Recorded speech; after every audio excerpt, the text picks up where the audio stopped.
We are back here on the Analytical Iowan podcast. It is Sunday, November 30th, as you are listening to this.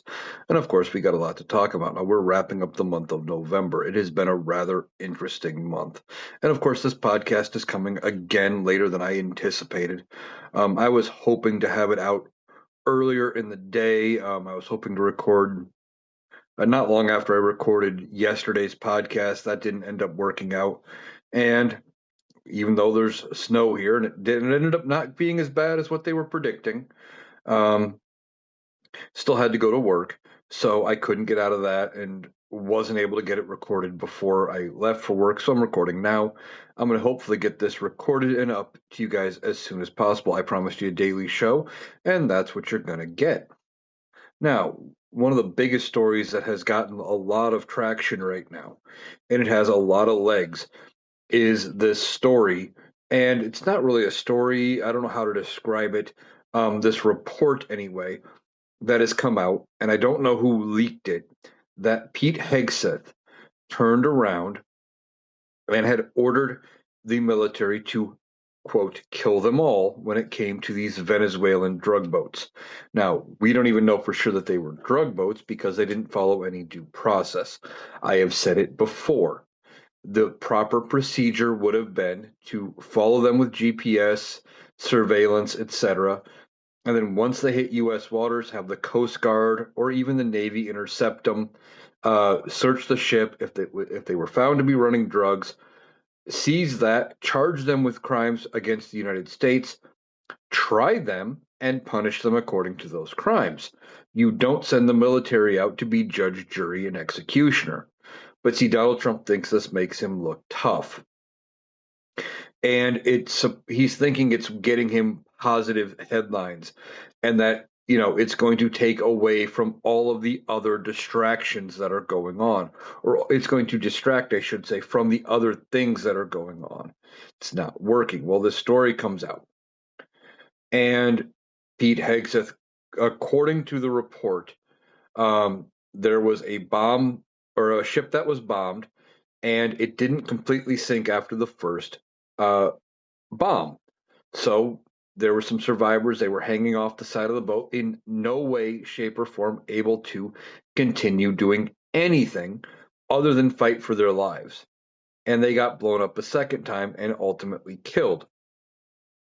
Now, we are not in an active war with Venezuela. Donald Trump may want to claim that we are in some kind of armed conflict or something that necessitates this kind of a response with the drug cartels. But the drug cartels are not officially in charge of any country. So how does that work? So apparently war crimes potentially could be off the table. But then that just turns around and it becomes, potentially some international crimes, international murder charges, things like that, because you can't just blow up boats in international waters. And beyond that, it would be possibly a murder charge, federal murder charges for these strikes. Well, Donald Trump was talking to reporters, and he has disavowed any knowledge of Pete Hegseth ordering a second strike or even saying kill them all. He's saying that, well, according to Pete Hegseth, that Hegseth said he never said that and he doesn't know anything about it. It's funny, for being the president and being the most powerful man in the world, holding the highest office in the country, and supposedly being the stable genius that he claims to be, how many things he just seems to not know anything about. It's really quite shocking. Whenever you ask him a tough question, he comes up with, "Well, I don't know anything about that. I don't know anything about that." And if he's doing like a public cabinet meeting or something, he turns around and he deflects it over to one of the members of his cabinet, one of his secretaries, and says, "Well, I don't really know much about that," or Pam Bondi's more qualified to answer that, or whoever he chooses to pick on that day. Donald Trump really doesn't know a lot for being this supposed genius and claiming that he's in charge and he's actually doing all of this. So who's really running the show? But Pete Hegseth is in a lot of hot water with this, and this is gaining ground. This story is actually picking up a lot of steam, and this proves how far the Republican Party is fracturing from Donald Trump. And why do I say that? Well, there's going to be two separate bipartisan investigations into this event or these series of events, depending on how this all plays out. And we're going to see how these two investigations um, coincide and how they change things, etc., and what do they look at. And it's none of it's going to be good for Pete Hegseth or Donald Trump. It's going to be nothing but bad news. Why? Well, because there are bipartisan investigations in both chambers of the House and the Senate. Okay? Each chamber is looking at this thing, but it's a bipartisan thing, which means Republicans have signed off on it. Again, fracturing the party. They're willing to look into it, and ultimately, Pete Hegseth could be on the hook for some of the things that come out. Now, is Donald Trump going to charge Pete Hegseth right now for anything? No. Okay. How could this play out? Well, they do the investigation. If this finds out, if there ends up being believable witnesses and corroborating evidence that proves that this happened multiple times, etc., Congress has the authority to impeach Pete Hegseth. Remember, impeachment is not limited to just the President of the United States. They can impeach members of the cabinet, they could impeach judges, etc. Would Republicans impeach Pete Hegseth? Wouldn't take very many with all Democrats. Now, I don't think they would make that move, just like moving against Donald Trump, unless they knew they were going to get the conviction in the Senate. However, it is more likely that they would make a move on Pete Hegseth, regardless of whether they get a conviction in the Senate, to put pressure on Donald Trump. So they could be talking impeachment. Now, what else could happen? Well, Pete Hegseth was only a major in the National Guard. Normally, people in his position have attained the rank of general, admiral, um, you know, somewhere up the chain of command quite a ways. But Pete Hegseth wasn't. But he was still a commissioned officer in the National Guard. Now, I believe, and I could be wrong, I don't know if the National Guard is separate or different in this regard than the standing military. But when it comes to the military, they could always recall Pete Hegseth and court martial him, potentially. Now, assuming the National Guard works the same way as the regular Army or any other branch of the military, because that's what they wanted to do with Mark Kelly, the senator from Arizona. Now, the senator from Arizona was a member of these six members of Congress that made this video, this ad, reminding servicemen and women that they did not have to follow illegal or unlawful orders. And now that we are hearing about this event, it seems like this is exactly what they were talking about. So Pete Hegseth could potentially get recalled. He could get court-martialed, I believe. Now, if I am wrong, somebody in the comments correct me about the military and about if the National Guard if they can still get recalled like they can regular Army, etc. Now, I don't think enlisted personnel can get recalled. I think this only applies to officers. But again, correct me if I'm wrong. I never served. I was never an officer, anything like that. So I don't know from firsthand experience. I only know what I have seen and read. And I admit my knowledge on a lot of how the military works is not as broad as some other topics. But Pete Hegseth could be facing that. He could also be facing an impeachment. Now, if he gets impeached and removed by the Senate, what could happen? Well, there's only two punishments for impeachment. Impeachment is the bringing of charges from the House of Representatives. Okay, they pass it. They only need a simple majority to do that. That would mean all Democrats and like 4 Republicans. And since they've got a bipartisan support for this committee in the House already. They've already got one or two at least Republicans in the House of Representatives on board. If this investigation leads anywhere, they would probably be willing to go ahead and sign off on articles of impeachment. So they impeach Pete Hegseth. Okay. Now it goes over to the Senate and they hold trial. And let's just say, for the sake of argument, that they convict Pete Hegseth. Okay. If the Republicans convict Pete Hegseth, what happens? There's only two punishments. They can remove him from office, and if they remove him from office, they can ban him from ever holding federal office like that ever again. That's it. There is no penalty of incarceration. He is not facing any criminal charges or things like that. So those are the two options. Could they do it? Well, of course they could. Will they? It's going to depend on if these investigations prove anything and how much steam this story gets and plays in the media and where their voters uh, land on it, right? Look at what happened with the public backlash when it came to the Epstein files. We put enough pressure on congressional Republicans that basically they passed the measure to release the Epstein files with all but one vote. Okay. If there's enough public pressure on them to do this, they will do it. So Hegseth could be impeached and removed. It's unlikely, but not impossible or not improbable. Now, I'm seeing some people suggest that it's not going to matter, that nothing's going to see the light of day, nothing's going to happen, that this is just a nothing burger, much like everything else when it comes to this administration. Well, here's the thing. Donald Trump can't completely protect Pete Hegseth in this.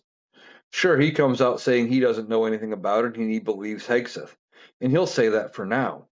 When the public opinion turns on Pete Hegseth to a point Donald Trump can't ignore it, he'll turn on Pete Hegseth. It's kind of like watching, what was it? The Gladiator. I think it was Gladiator, but any of the movies about the Roman Colosseum and stuff. When you have your champion and should we protect the champion or what do you think? And people resoundingly boo, and then the emperor just turns his thumb down on the gladiator, and they release the lions, and they are ready to kill him. Right? That's how Donald Trump acts. Once the people have turned on Hegseth, and he's starting to look bad, and Donald Trump doesn't like looking bad. He doesn't like taking the negative press. He still believes he's got an 80-some% approval rating, which is ridiculous. He could end up asking Hegseth to resign or firing him outright. Just depends on what the pressure's like. But it's not. But people are saying Donald Trump is going to pardon Hegseth. Okay, cool. If he pardons Pete Hegseth, and this is one of the things I had to look up, the pardon would prevent the military from calling back Pete Hegseth to active duty and court-martialing him.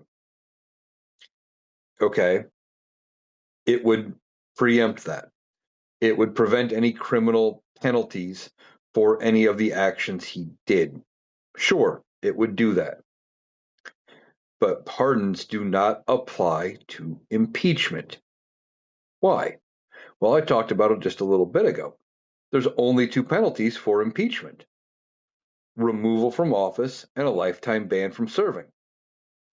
There is no threat of confinement, there is no other criminal penalty. Therefore, the president cannot pardon for an impeachment. So Hegseth could still be out of a job. And even if they don't get to the point where they impeach him before Donald Trump fires him, and they still investigate the rest of the matter, we'll see what comes out, which generals and which admirals, etc., knew what and when, who advised them not to do this, who said, hey, we can't be attacking unarmed civilians. etc. And this isn't going to end well for the administration. And of course, if it looks like they're trying to cover anything up, it's going to end up badly for the administration too. Remember, when it comes to things like this, a lot of times it's not the initial act. And don't get me wrong, murdering these supposed drug runners, and I say it that way because we don't know for sure, because they didn't follow due process, is a horrible thing. Okay? They need to be held accountable. We do need to hold them accountable. Um, and while there's no statute of limitations, we just have to let it play its course. I kind of lost my train of thought there for a second. But we're going to have to see what kind of how this goes here. And like I said, as horrible as these crimes are, I was talking about the cover up. There we go. I got back on track. The cover up, if it looks like they are trying to cover this thing up and bury it under the rug, and like now that it's out in the public sphere, the cover up ends up being worse than the initial crime. You know, the cover up ultimately was what brought down Nixon when it came to Watergate. It wasn't just the illegal wiretapping and breaking into DNC headquarters. It was how they tried to cover it up above and beyond the fact. And that's when they were ready to look into it. And they started to say, okay, who knew what and when? And when they were really digging into it, there were a lot of people that ultimately went to jail. Now, not Nixon because he got a pardon, but ultimately, people involved in the cover up were just as guilty as those who didn't do anything with the cover up. So just because Donald Trump is trying to cover it up now or whatever, if they do try to bury this, it may not work. It may come back to bite them. This is just another story that ends up shining a horrible light on this administration. Now, like I said, we have these two bipartisan investigations, and they're both going to be digging into this event. What they'll find, who knows? And how many people are going to go by the wayside with Donald Trump? Now, I mentioned the fact that Donald Trump could pardon Pete Hegseth, and he could. Hell, he could pardon everybody involved in those strikes. Again, it looks like you're covering something up. When what would Donald Trump gain? Not really anything, right? What does Donald Trump gain by pardoning them? Nothing. Because without the pardon during this congressional investigation, if they call Pete Hegseth to testify, they ask him, "Did you say kill them all and order a second shot on unarmed civilians?" He can plead the fifth. Now, you're not supposed to infer anything from pleading the fifth, but he could do it. He could plead the fifth and say, "I'm not going to incriminate myself." They could ask, "Did you and Donald Trump have conversations about bombing unarmed civilians if there were survivors of these fishing boats?" And he can say, "I plead the fifth," because there could be criminal liability for him discussing it with President Trump, despite the fact that Donald Trump has immunity, right? Donald Trump has immunity for official acts. Now, if this comes out and that we really did bomb boats for the sake of bombing boats, and we had no intel that said they were drug boats, assuming that's the case, giving the order to bomb civilian fishing boats in foreign waters is not an official act of a president. Not really. It would put a test on this immunity ruling that Donald Trump got. And of course, any sort of thing that would test it, the courts would look at and they would try to decide one way or the other. And it could get appealed all the way up to the Supreme Court again. And they may have the option to fix their mistake and take away presidential immunity. I mean, the ruling they gave was pretty weak on the surface anyway, but it did what it was trying to do, which was effectively give Donald Trump time. It was a delay tactic in all of his criminal cases. So he didn't have to testify about certain things. He didn't have to turn over certain documents, etc. and it gave him time to get to the point where he won the presidency and he could take, and then once he took office, well, can't be charged because he's a sitting president.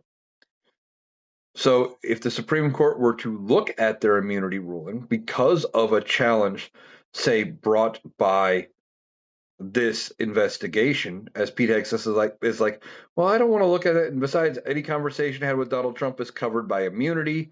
This whole thing could lead to a gray area that brings it back before the Supreme Court, and the Supreme Court could challenge it. See, this is where this administration is at this point. Everything is collapsing around them, right? As this is another story. Donald Trump wasn't expecting to have to defend his position on these fishing boats, on, so his supposed attacks on drug smuggling boats. Again, say it that way because we don't know for sure. The proper procedure, as I talked about earlier, should have been that the boats get to the United States waters, seize them, search, and make sure that that contraband was on there before we took them through the criminal justice system here in the United States. But that's not what they did. And this story is gaining legs. Donald Trump now has to defend that. He's defending the Epstein files and his handling of Epstein, etc., and all of the things related to that. At every turn, there is just more and more and more Donald Trump is having to defend. And there's been more pushback from his own party. I've talked about it already. There are going to be a vote, or there's going to be a vote in the House coming up soon on this discharge petition that would basically reaffirm collective bargaining with the unions for federal employees. Now, Donald Trump doesn't want to have to do anything when it comes to collective bargaining, but the courts have told him, yeah, you have to.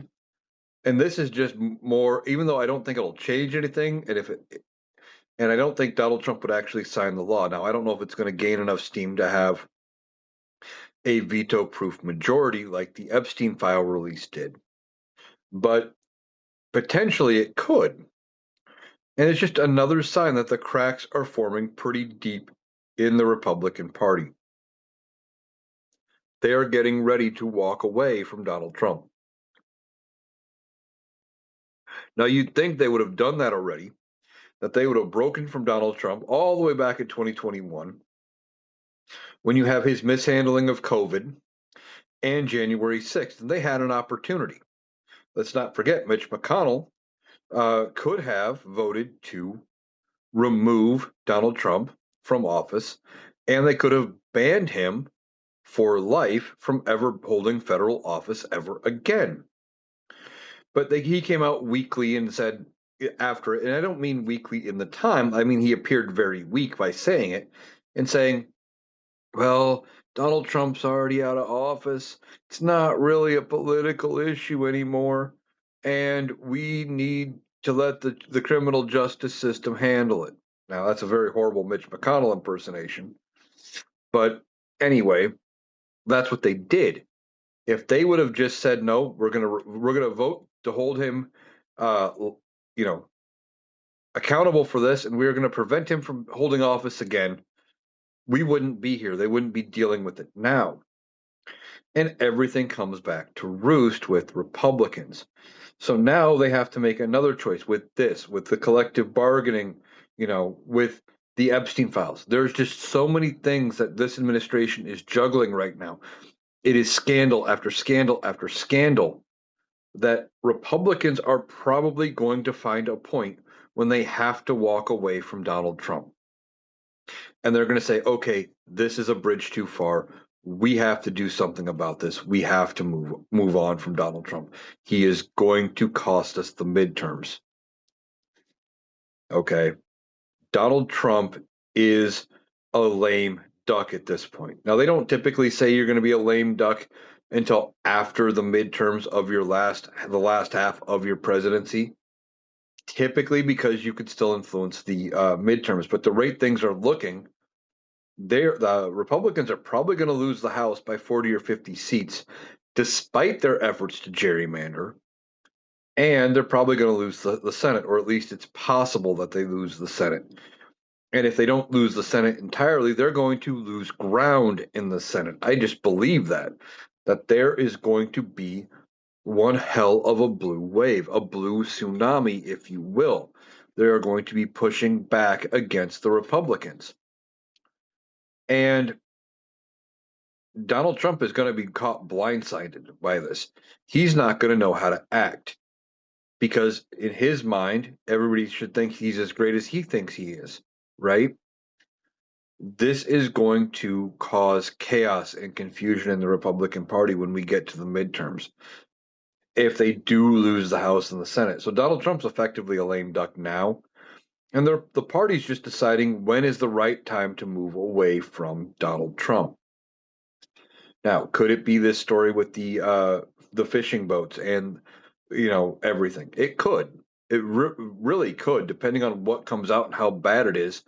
If they find out that Donald Trump was involved, etc., and public opinion turns on him, they could say, okay, enough's enough. We got to move away from Donald Trump, much like everything else.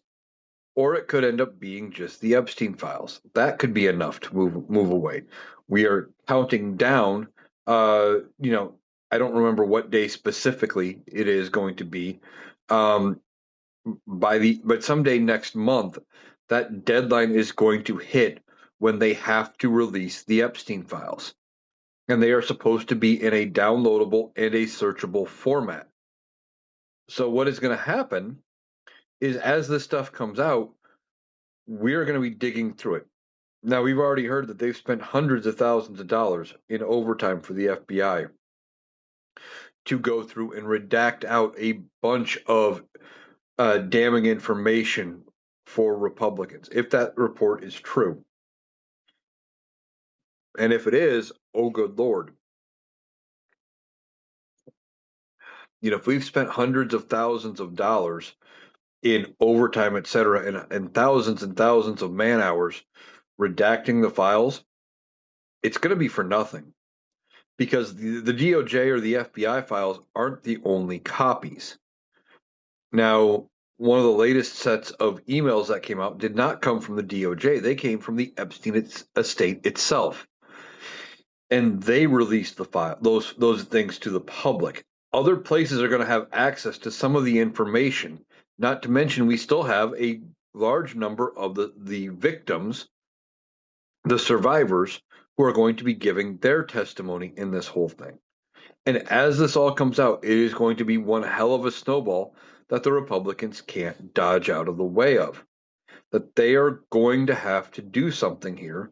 And ultimately, if Donald Trump did end up influencing the FBI or forcing them to redact a bunch of things, and, public pressure gets big enough, they could ultimately agree to impeach and remove Donald Trump based on the Epstein files or his handling of the Epstein files. Would they do it? Possibly. Remember, politicians care about their own power above and beyond anything else. So when I say they could use the files to get rid of Donald Trump, I mean it.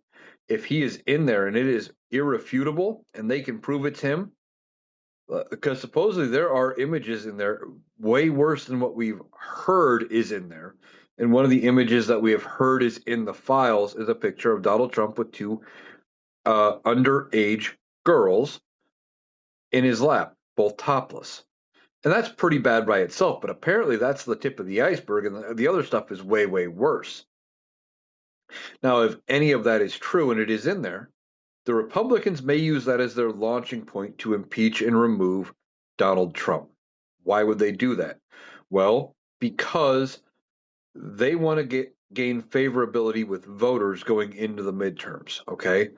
Things are looking pretty bad for the Republican Party. And as I said a little bit ago, they're looking at a potential wipeout in the midterms, 40 to 50 seats in the House, and, losing the Senate. If they lose the House in the midterms, they're probably not going to gain the House back for a decade, at least. Because typically you don't flip that many seats. It's not probable without massive gerrymandering or redistricting because of census or whatever. Republicans are in for one hell of a shock, and they may have to move on from Donald Trump. But in order to do that, they need that MAGA base, that 30 to 35% of the Republican Party, who typically would vote for Donald Trump no matter what, to still vote for them. So what would they do? They would vote to remove Donald Trump with the impeachment. They would convict him in the Senate based on his participation and his being in the Epstein files. Why? Because the MAGA movement is okay with going after people in the files, right? And they're more worried about protecting children, and the Republicans might be able to sell it to them that, hey, we had to move away from Donald Trump because of this. We didn't know it was really a thing, and I guarantee they could say it to the voters. Look, we didn't know he was in the Epstein files. You guys didn't know he was in the Epstein files. Don't feel hoodwinked or whatever. He lied to all of us, but we had to impeach and remove him for the good of the country and to protect the children. Some smooth line like that. Now, don't get me wrong. What he did, and if he is in the files and doing all those things to children, is horrible. But the Republicans would use it as an opportunity. Okay. And if they impeach and remove Donald Trump, I firmly believe that if there is articles of impeachment, as long as Republicans are in control of the Senate and Republicans have the majority in the House, uh, if articles of impeachment do get passed, that we are going to see them succeed in the Senate, and that person would be removed. Now, I said it the way I said it about them having control of the House for a reason. One of the things we are watching is this race on Tuesday, just, 3 days from now, where it is a very close House race for an open House seat. And I can't remember the name of the Republican, but Afton Bain is the Democrat that is running. This is a district that Donald Trump had won with 22% of the vote, or a 22% margin. Now, according to latest polling, Afton Bain, it has closed that gap within two, or within the margin of error. Now, that could mean anything from Afton Bain loses by 5% to Afton Bain wins by 1%. And that has got to be terrifying to Republicans. Now, this Afton Bain race has got Republicans scared. Why? If Afton Bain wins and flips a safe Republican seat, they got to be looking at the midterms going and seeing the same thing I've been saying, that, oh shit, they're going to lose the House by 40 to 50 seats or more, right? So that being said, they need to figure out what they can do and how do they get ahead of it. Well, some of them are resigning. Okay. You have Marjorie Taylor Greene, who has said, well, I'm retiring as of January 5th, and I'm just out of Congress. And you're going to start seeing some other members of Congress on the Republican side if Afton Bain wins. And hell, if she wins outside the margin of error and outside of anything that would trigger an automatic recount, just straight wins, let's say she wins by 5%, right? That means she would have outperformed Kamala Harris in that district by 27% to flip it. That is going to send shockwaves through the Republican Party. And as they're dealing with it, they may ultimately want to walk away from Donald Trump. Again, I've said that they could use the Epstein files as their vehicle. But with each one of these things that are coming up, they're going to stare at it and go, is it time? Do I need to make a move? Do we walk away now, or do we run away screaming and kicking? None of it is good for Donald Trump. And if more and more members of the House ultimately resign ahead, and it wouldn't take many. So right now, The situation in Congress is 219 Republicans in the House of Representatives to 213 Democrats. Okay. Now, if Afton Bain's seat goes Democrat, that brings them to 214. There is a runoff election in January for a seat.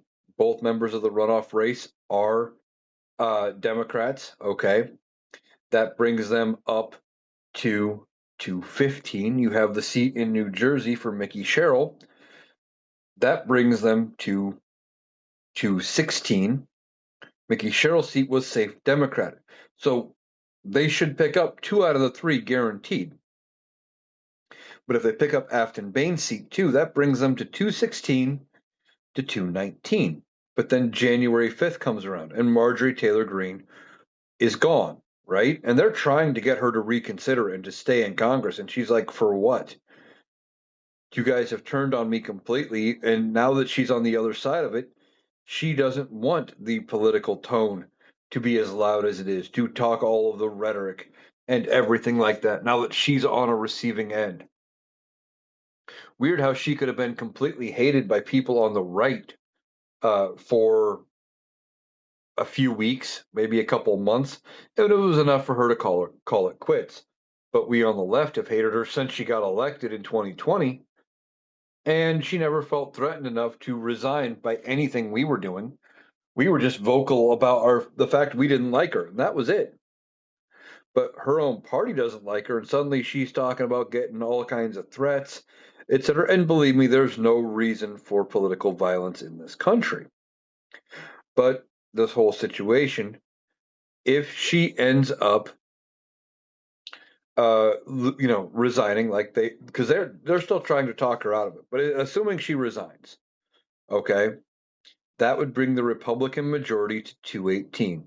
Now, if those other 3 seats all go Democrat, it's 218 to 216. And Marjorie Taylor Greene's seat would be up for re-election.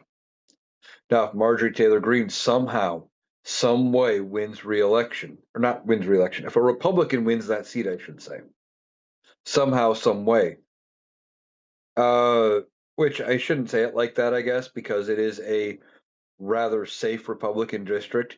But with the tide turning against Republicans, and you're looking at what Afton Bain potentially will have just done here, um, it's possible that the Republican loses, right?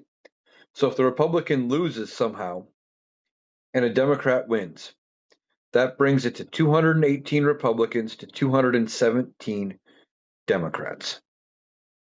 And then they would have to answer. Basically, they couldn't lose a single vote. Any one Republican could end up turning the tide of this Congress and saying, well, I'm not going to vote with the Republicans, I'm voting with Democrats, and kill any piece of legislation.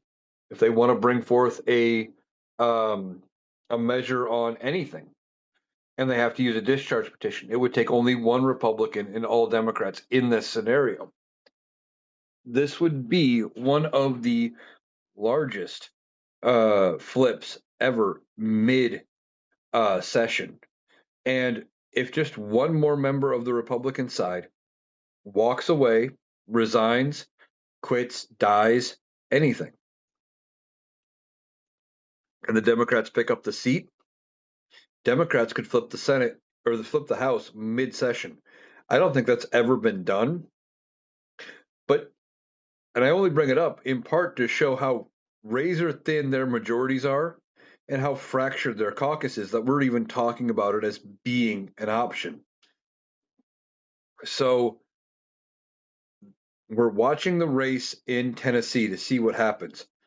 If Afton Bain wins, it could be more than just a pickup for the Democrats. It could be the beginning of the end of the Republican majority in the House of Representatives, because several Republican members may end up resigning. They may end up retired. They may walk away, afraid of getting beat in their own district and looking like a fool and getting beat, because if you're in a Trump plus 22% district and you still lose as a Republican, That's a sign. The writing's on the wall that there are problems going on here and that you need to maybe jump ship. So we're going to watch that and see how that plays out on Tuesday.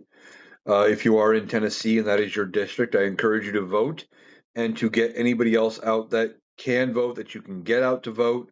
Hopefully, they vote the right way, but it is your job to vote however you feel best. And if that is voting for a Republican, I don't begrudge anybody who votes for a Republican. They can vote that way, but they can also deal with the consequences. If that means you voted for a Trump humping piece of shit, and we find out you voted for a Trump humping piece of shit, and say people in your lives are like, why the fuck did you do that?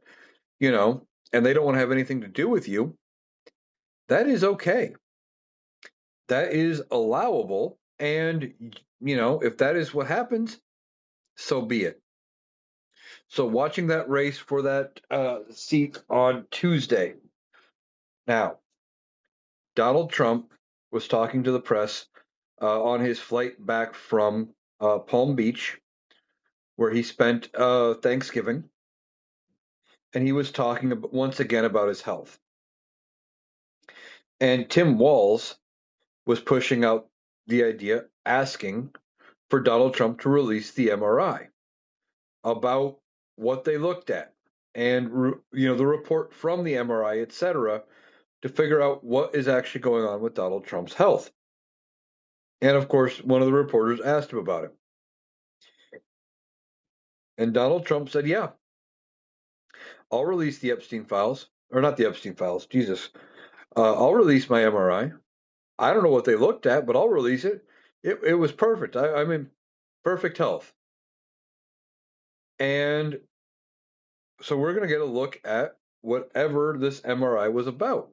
But Donald Trump wants us to believe that he aced this MRI. It was perfect, but he doesn't even know what they were looking at.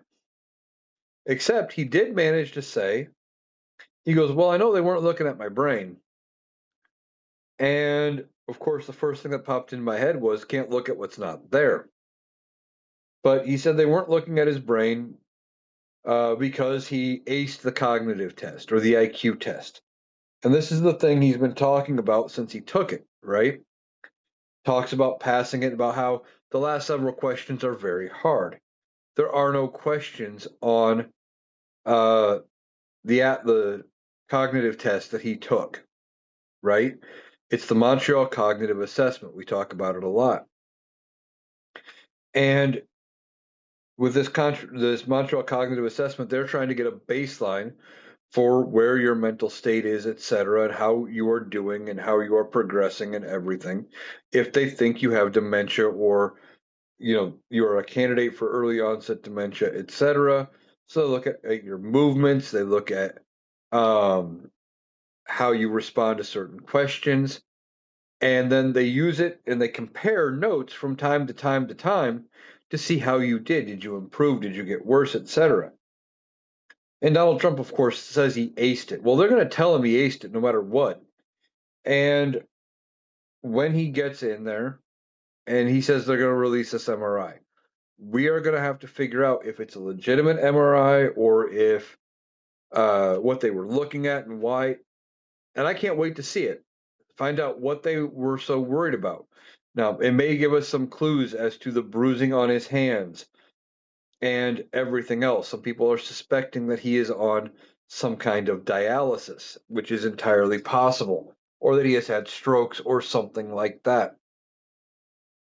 And if they do release this medical information, um, it will give us a fresh understanding of where things are sitting with his health, even though it's not looking good for Donald Trump. Donald Trump is not in the best of shape. No, round is not the shape we are looking for when it comes to presidents. Donald Trump is having all kinds of issues. You talk about his memory issues, etc. Um, he wants, he says he's all there and he's got a perfect score on this IQ test or this cognitive test. Again, you're going to tell anybody who does that. But Donald Trump has memory issues. He doesn't even remember where he's going some of the time. Like he was going to Alaska to meet with Putin, and he said he was going to Russia. Um, the whole thing is bizarre. And if this was Joe Biden, the Republicans would be losing their ever loving minds trying to get the answers as to how bad his health really is. So we will see if Donald Trump actually releases this MRI, if he ends up doing anything um, about it, and how it plays out in the regards to how his health is. He's not looking good, though. Now, I want to comment on whenever we talk about Donald Trump not making it or not looking good health wise, people ask, well, what about JD Vance? Is JD Vance going to be worse? The answer to that is a resounding no. He's not going to be worse. Why? Because JD Vance understands what he doesn't know. He will listen to advisors for the most part. And he's not going to be working at the whim of the people or the whim of himself. He's not going to be doing things willy nilly at 2 a.m. just because he woke up in a bad mood. He's going to listen more closely to the will of the people, in part because he's going to be scared of doing things wrong. And JD Vance, ultimately, though he is more evil than Donald Trump, he doesn't have the same power structure that Donald Trump has. It is going to be a lot harder for JD Vance to gain any sort of ground with the MAGA movement, with the Republicans, etc., especially if they have to turn on Donald Trump and force him out. All right. One of the last things I want to touch on, I'm going to wrap up a little early tonight, is I saw somebody that I assumed was a MAGA out in public today. This guy was in my town, and he was wearing a hoodie that says faith over fear. And I've been thinking about it ever since I saw that hoodie as I was at work and stuff today. Thinking about it, and Republicans would be the ones to tell you that they've got faith and that's what makes them great, etc. And they put all their faith in God. Okay? Like this shirt says, faith over fear. But yet they are some of the most fearful people I have ever seen. There's a good section of so-called Christians who are afraid of their own shadow. They're afraid of anybody who doesn't look like them. Any new idea, suddenly new ideas are evil or whatever. So what good is that faith?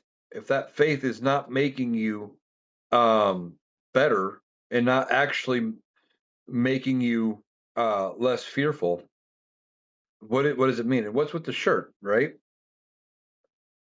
Faith over fear. Now I know what it's trying to convey, that you can overcome anything if you just believe, etc. And there's a lot of people who believe that. But a lot of so-called Christians use their faith and their fear of other people interchangeably. And I don't know what this guy's political views are. Don't get me wrong. I'm not trying to assume. I mean, I did assume that he was MAGA, but mostly because it got me thinking down this rabbit hole about how they don't actually care about the faith they claim to have, right? Now, don't get me wrong. There are plenty of people of faith who legitimately believe and they actually practice what they preach. But there is a good section of this country who claims to be of a religious denomination or a religious bend, and don't. They don't practice it. They're more scared of the other person. When it comes to feeding like hungry kids in school, right? You should all agree kids deserve to have a meal at school. But there's a certain group of people who would also lean on their faith and say, well, I'd rather not feed one kid who doesn't really need a meal than make sure the other 99 actually have one. Right? But they're so afraid of everything, these Republicans.